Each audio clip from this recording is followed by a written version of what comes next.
Hello friend, आज हम जानेंगे कि बिहार प्रशासनिक सेवा के पद पर हम कैसे नियुक्त हो सकते हैं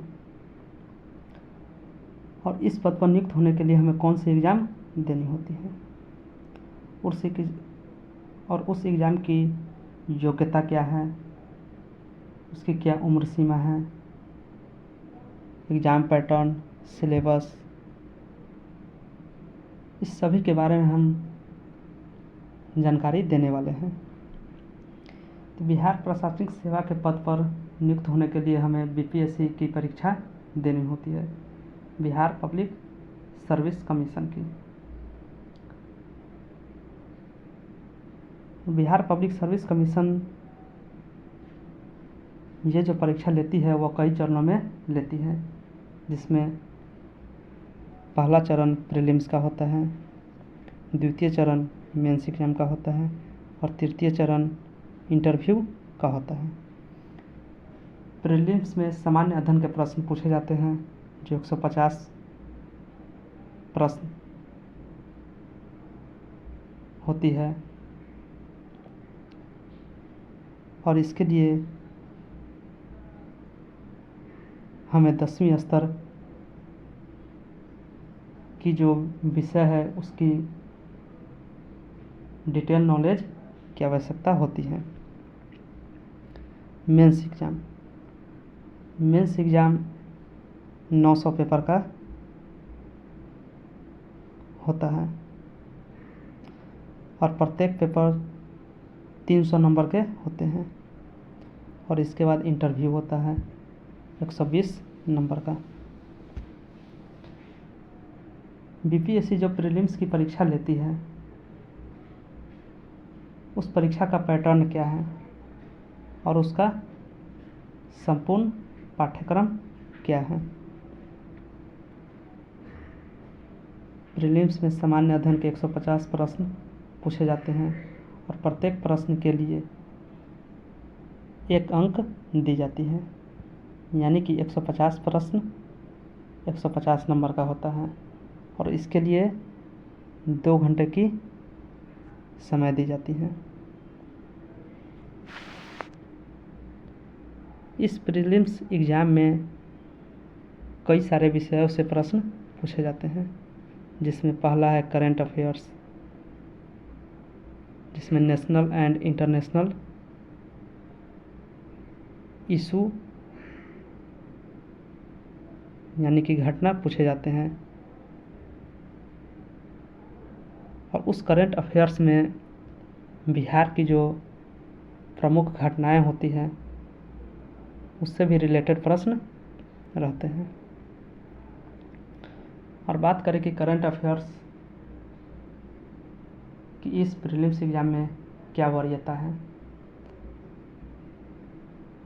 यानी कि 150 प्रश्न में करंट अफेयर्स से कितने प्रश्न पूछे जाएंगे, तो कम से कम 25 और अधिकतम से अधिकतम 30 प्रश्न करंट अफेयर्स से पूछे जाते हैं।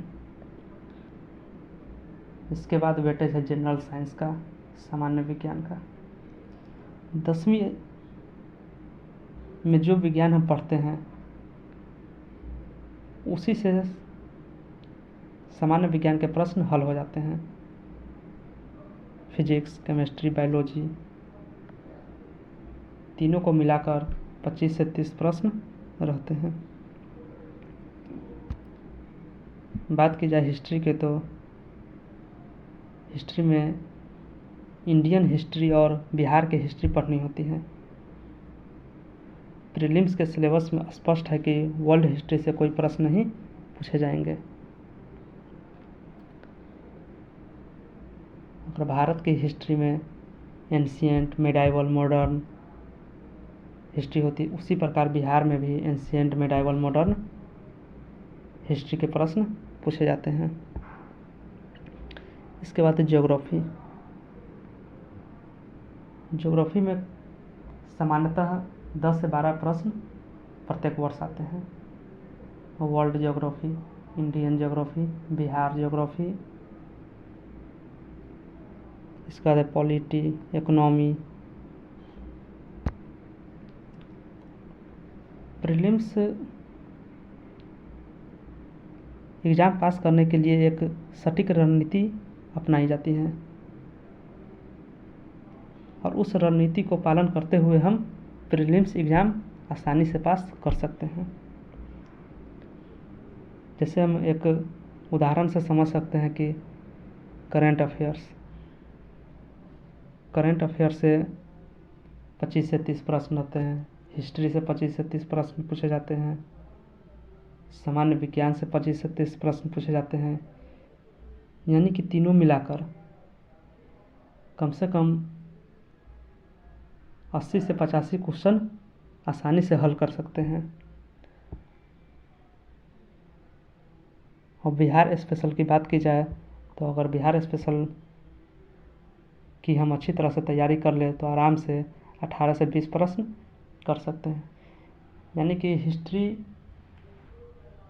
करंट अफेयर्स, साइंस और बिहार स्पेशल तीनों को मिलाकर हम पीटी की कट ऑफ को पार कर सकते हैं। पिछले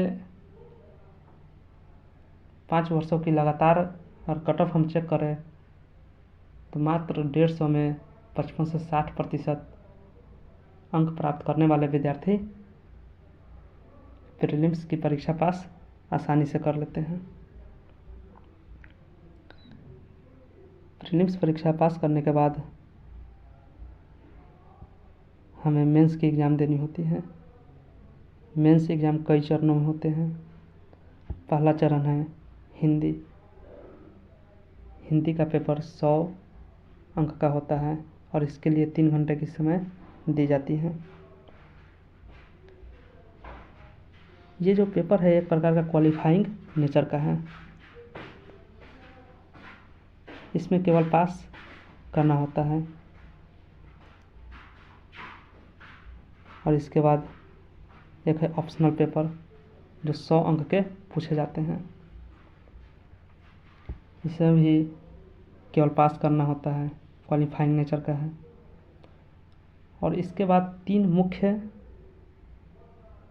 विषय है, GS1, GS2 और एसए। GS1 300 अंक का, GS2 300 अंक का, एसए 300 अंक के, यानी तीनों मिलाकर 900 अंक के प्रश्न रहते हैं। और इस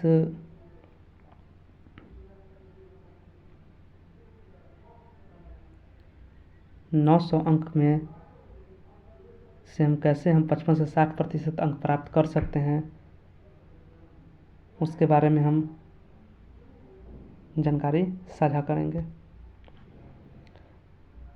GS1 बताए हैं कि GS1 300 अंक का होता है, जिसमें खंड ए हिस्ट्री से प्रश्न पूछे जाते हैं। हिस्ट्री में एंशिएंट मेडाइवल हिस्ट्री से प्रश्न नहीं होते हैं, केवल मॉडर्न हिस्ट्री से प्रश्न पूछे जाते हैं। और बिहार की हिस्ट्री की बात की जाए तो बिहार में एंशिएंट हिस्ट्री में आर्ट एंड कल्चर और बिहार का मॉडर्न हिस्ट्री से प्रश्न पूछे जाते हैं, जो 114 नंबर का प्रश्न होता है। खंड B current affairs, national international issue, Bihar के प्रमुख घटनाएं से रिलेटेड प्रश्न पूछे जाते हैं, जो 114 अंक का होता है। खंड सी DI डाटा इंटरप्रिटेशन, जो सांख्यिकी आधारित प्रश्न होते हैं, 72 अंक के पूछे जाते हैं। उसके बाद है GS पेपर 2। GS पेपर 2 300 अंक के होते हैं। खंड ए इंडियन पॉलिटी, जिससे 114 अंक के प्रश्न होते हैं। खंड बी ज्योग्राफी और इकोनॉमी, दोनों मिलाकर 114 अंक के प्रश्न पूछे जाते हैं, जिसमें ज्योग्राफी की वरीयता अधिक दी जाती है। और खंड सी साइंस एंड टेक्नोलॉजी से 72 अंक के प्रश्न पूछे जाते हैं। यानी कि खंड ए, खंड बी, खंड सी तीनों को मिलाकर 300 अंक के प्रश्न रहते हैं। और इसके बाद तीसरा नंबर पर था एस्से।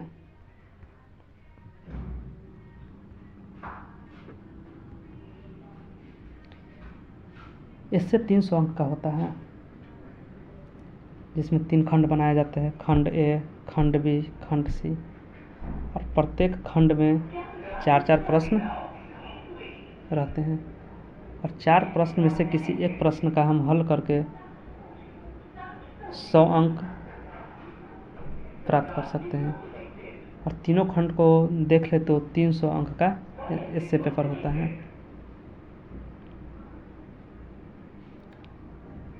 ऑप्शनल सब्जेक्ट, तो ऑप्शनल सब्जेक्ट के बात करें तो ये ऑब्जेक्टिव टाइप पेपर होता है, जिसमें 100 प्रश्न पूछे जाते हैं। क्वालिफाइंग पेपर है, मेरिट लिस्ट में इसका कोई लगाव नहीं है। मेरिट लिस्ट में केवल GS1, GS2 इससे का अंक ही ऐड होता है।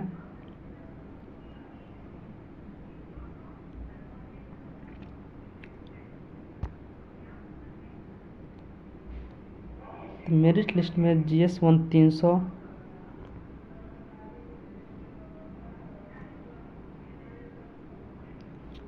GS1 300, GS2 300, इससे 300, यानी कि तीनों मिलाकर 900।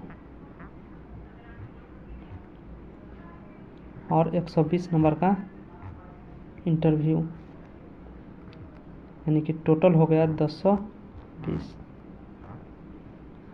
इस 1020 अंक में से मात्र हम 55 से 60% अंक प्राप्त कर मेरिट लिस्ट में हम अपना नाम ला सकते हैं और हम अपने क्षेत्र में प्रशासनिक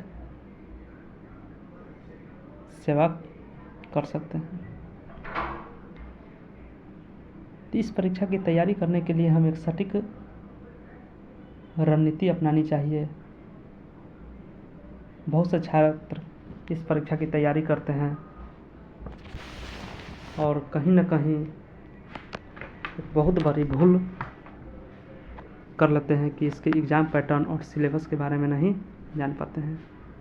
और इसके सिलेबस के बारे में सटीक जानकारी नहीं होने पर और जिसके कारण लगातार हमें असफलताएं प्राप्त होती रहती हैं। इन असफलताओं को सफलता में बदलने के लिए हमें सिलेबस के बारे में पूरी जानकारी के साथ साथ हमें एक सटीक रणनीति अपनानी चाहिए। और सटीक रणनीति अपनाकर हम इस परीक्षा को पास कर सकते हैं।